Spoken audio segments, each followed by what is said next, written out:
आपण करिअर कोणतं निवडावं किंवा कोणत्या क्षेत्रात करिअर करावं हे राशीवरून याचा साधारणतः आपल्याला अंदाज येतोय. ह्या व्हिडिओमध्ये आपण मिथुन राशीच्या लोकांनी कोणतं करिअर करावं ते जाणून घेणार आहोत. आता मिथुन ही बुधाची रास आहे. मिथुन राशीचे स्वामी जे आहेत ते बुध महाराज आहेत. व बुध हा ग्रह असा आहे ना की त्याच्याकडे मॅनेजमेंट स्किल किंवा आपण एक म्हणू शकतो की वकील हे असे लोक चांगले होऊ शकतात. ज्यांची मिथुन राशी आहे त्यांनी वकिली क्षेत्रामध्ये, मार्केटिंग क्षेत्रामध्ये, कारण मार्केटिंगसाठी सुद्धा बुध चांगला असणं हे खूप महत्वाचं असतं.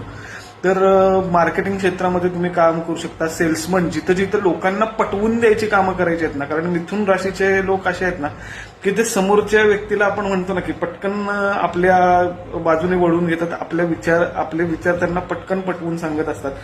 तर मिथुन राशीच्या लोकांनी एकतर वकील व्हावं किंवा मार्केटिंग क्षेत्रामध्ये करिअर करावं, सेल्समध्ये करिअर करावं. जिथं जिथं लोकांना कन्व्हिन्स करून पटवून सांगण्याची गरज आहे असे जे क्षेत्र आहेत, काउन्सिलिंग क्षेत्र आहे. काउन्सिलिंगच्या क्षेत्रामध्ये सुद्धा मिथुन राशीचे लोक खूप चांगल्या पद्धतीनं करिअर करू शकतात. तुम्हाला जर तुमच्या करिअरविषयी जर गायडन्स घ्यायचा असेल तर आपण कुंडली पाहून व्यवस्थित गायडन्स करू शकतो. जॉब करावा की व्यवसाय करावा. तुम्हाला जर मार्गदर्शन हवं असेल तर नक्की मला खाली दिलेल्या नंबरवर संपर्क करून करिअर विषयी गायडन्स नक्की घेऊ शकता. श्री स्वामी समर्थ.